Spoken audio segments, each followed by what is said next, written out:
Okay, so one more thing to look at here is I want to talk about the end of all this, the end of the medieval world for starters. So we've kind of focused on this time period in the second half of class of the end of Rome and the medieval world. And then that world too comes to an end at some point. And we enter more what we think of as modern times. And of course, for historians, it's a question of where do you want to draw the line? What is truly modern times? What is more the history we recognize in terms of the Industrial Revolution, things like human rights, things like that? How does the world change? And what kind of changes are we talking about here? But for us, we're kind of putting things up to the year 1000.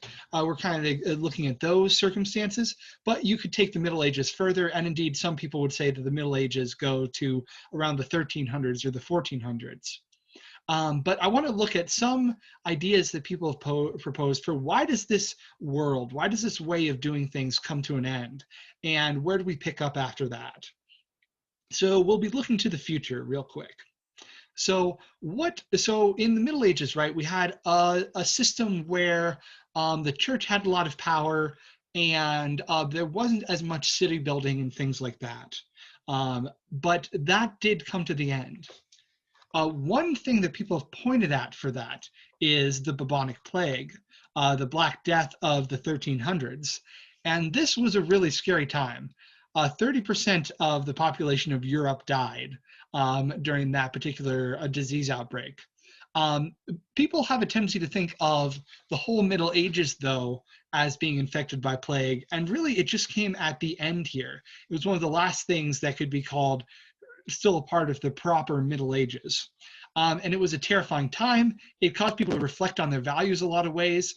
Um, for instance, new religious movements came out of it, some involving people whipping themselves because they thought they had done something wrong to deserve the disease, some of it involving blaming the Jews or blaming the Muslims.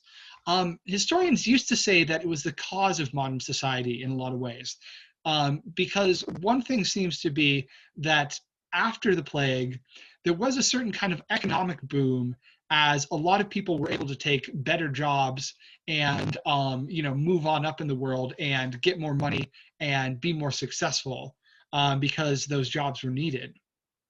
On the other hand, that model of things has kind of been less and less popular these days because what historians have realized is that it wasn't like the economy suddenly boomed and then suddenly we weren't in the Middle Ages anymore. No, the cities of Europe were actually growing gradually throughout the Middle Ages. So things were growing more and more over time. And so maybe what we see as the end of the Middle Ages is just a kind of peak of that growth there, or hitting a new stride there. And it is worth mentioning that you needed to have the cities be kind of dense already for the disease to spread that fast, that quickly. Another thing a lot of people like to point to is the Magna Carta. This was a document in England that set down some rules for what the king could and could not do.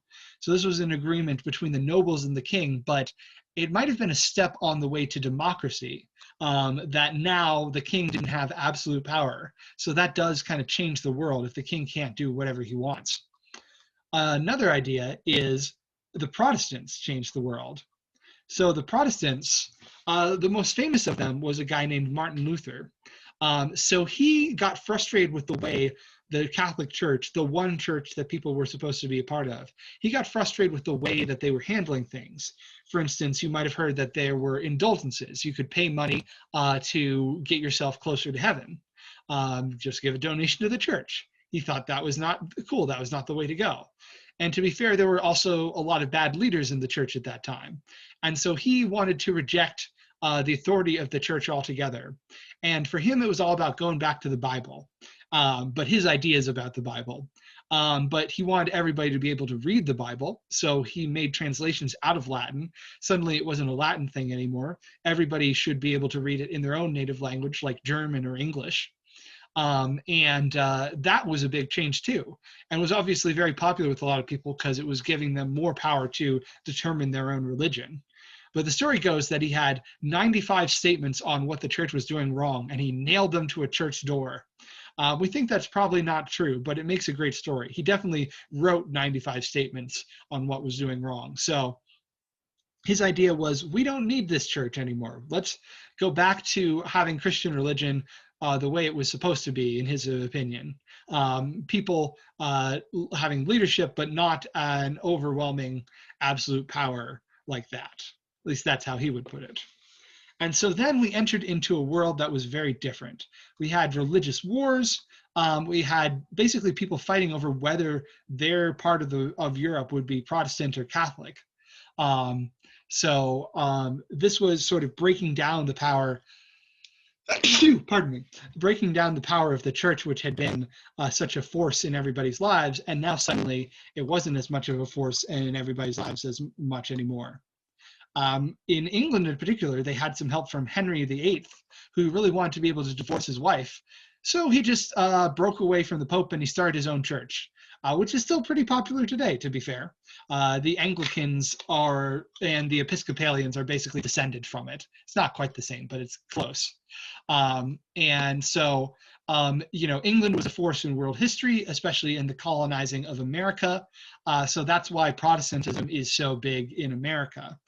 Catholicism is big in America too, but Protestantism got a big start and kind of got a head start there. So that's going to change things. You also have the invention of the printing press in the 1400s. That allows people like Martin Luther to spread their religious ideas far and wide. So that can be a factor as well. And all of this is kind of leading to a big movement in Europe, especially Italy and Germany at this time. And that is called the Renaissance. So the Renaissance was a time period where people really talked up this idea of a new start. They rejected a lot of the values of the old, or of the church of their time period. The church said, let's focus on God, let's devote our lives to worshiping God. Whereas the Renaissance folks really wanted to go back to the ideas of Greece and Rome, in that let's examine human beings and let's make gorgeous art that uses our knowledge of science and things like that. And so their ideas were all about the nobility of the human spirit and making human beings the awesomest and celebrating what people could do with our minds. And it's a little unfair to take them at face value, because those things were going on in the Middle Ages too. But this was kind of like a new movement of people sort of consciously deciding to go after that. And this was happening in Europe. It started in Italy especially. And this led to a lot of great art, which was sometimes commissioned by the Catholic Church.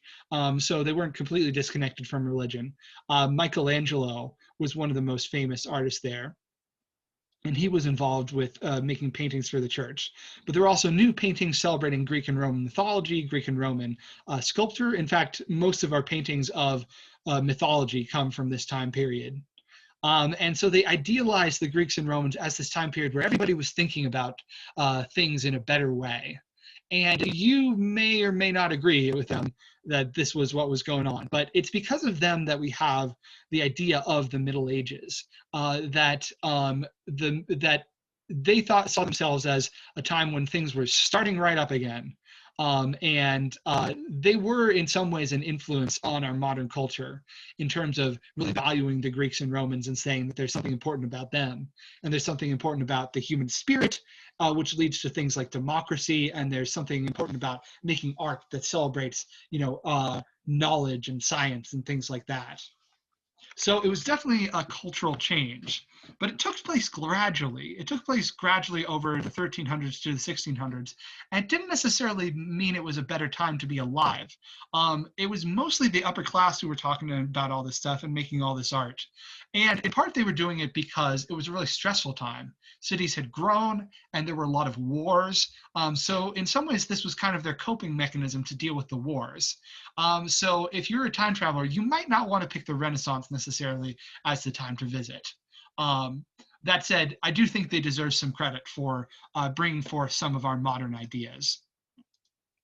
You also have things like the Sistine Chapel and the Statue of David, which are both sort of examples of beautiful art following these themes of the nobility of humanity. You've got the famous image of Adam reaching out to touch God in the creation moment. And you've got people like Leonardo da Vinci, who makes beautiful paintings. He also researches science. He designs helicopters and things. He studies how birds' wings work so that he can figure out if people can fly. He makes famous paintings like the Mona Lisa and the Last Supper, and he studies the anatomy of human beings. And in doing all these things, he's what they call a Renaissance man. So Renaissance man came to mean anybody who can do like a million different subjects or a million different things at once. So the culture of the Renaissance, definitely very important. And in other classes that you can take here, we go more into the Renaissance and all the details on that, and sort of the start of what we might think of as modern-ish culture. That could be one thing that changed the world. Another thing could be the discovery of the Americas. In fact, to Europeans, the Americas were the new world, even though they were the same old world to the Aztecs and the other people who lived there. It's important to remember that Columbus going to the Americas was kind of a shock to the system of a lot of people, not because they didn't, not because he was the first one to go there or anything, but because European cultures more and more came into contact with all these people who didn't care about the things that they cared about. For instance, they weren't Christian. Previously, Europeans could believe that the world had sort of been conquered by Christianity, except for those parts of it that were Muslim, and all they needed to do was just defeat the Muslims, and then the whole world would be Christian. But now they've discovered all these other people who just have a completely different religion and way of life. So it made them rethink a lot of their assumptions. And of course, for the people who were there, like the Aztecs, the Maya, and the Inca, this was the end of their time period in a lot of ways, because when the Europeans came over, massive amounts of disease came with them, ran through the population. Some sources say only a small percentage of the original population of the Americas was still there 100 years after the 1400s.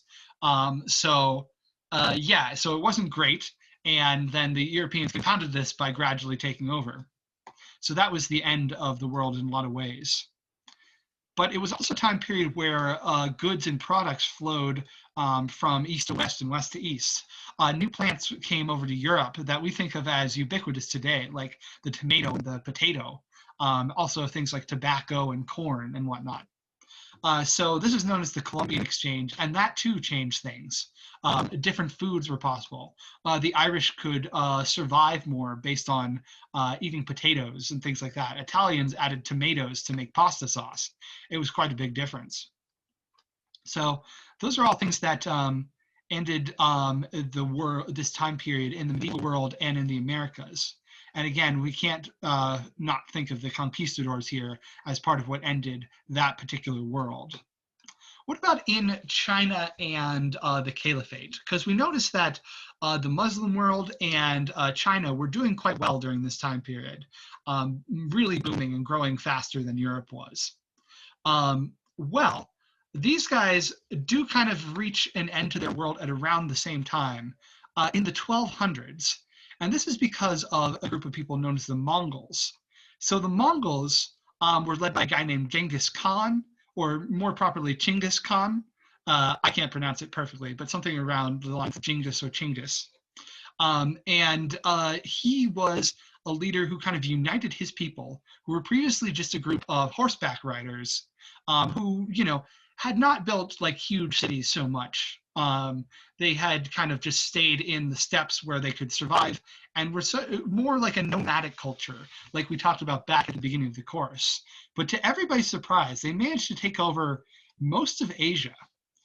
So they took over an empire that stretched all the way over from Europe, all the way over to China, took in a tiny bit of India, and some parts over here too. And so this was the end of the Caliphate operating out of Baghdad, had to move on and rethink things. The original city of Baghdad was totally destroyed. But the nice thing about the Mongols is that they would let people just sort of surrender to them and be preserved. If you gave them a fuss, then they would, burn your city down. But they didn't try and change people's culture at all. They mostly kept it exactly as it was, and just ensured that they would be the ones on top. So even though this was the end of an era, both for the Caliphate and for China, for Song China specifically, in a lot of ways, things kind of continued in the same way. Well, here's a path of them traveling out, but we don't need to get into all the details of this. Basically, Genghis Khan's descendants basically just set up their own empires in a way that's kind of reminiscent of Alexander the Great. So now instead of having the caliphate, you had a Mongol version of the caliphate. And instead of having China, you had a Mongol rule of China. They had their own dynasty, basically. And so it didn't change that much. In one of these, in this sort of Muslim history of the world, we see the Ilkhanate, which ruled out of Iran and let the Muslims stay being Muslims and keep doing their culture. And again, in China, Kublai Khan, descendant of Genghis Khan, and famous meter of the European Marco Polo, he basically just founded his own dynasty and set himself up there and just acted as a Chinese emperor. And Confucianism continued, Buddhism continued, Taoism continued. So it was pretty similar. And so it's striking that these two, family members could effectively just continue these cultures that were very different. So in the end, Mongols may have changed, brought things to the end in one way, but they didn't necessarily bring things to an end in another way. So I think one of the questions to think about here is, what do we care most about when we talk about this idea of an ending? What's most important? Is it who's in charge? Is it what kind of things people are doing? The way people treat each other? What kind of religion people have? All of those can be factors in what's important to us about the world. And throughout this course, what I've kind of wanted to show is all the different things that have been important to people throughout history. Not always the same things that are important to us, but sometimes they are. And then even in terms of what's important to us, there's a lot of debate over what do we most value about a culture? Is it their level of freedom? Is it their building cities? Is it how long and happy individual people's lives were?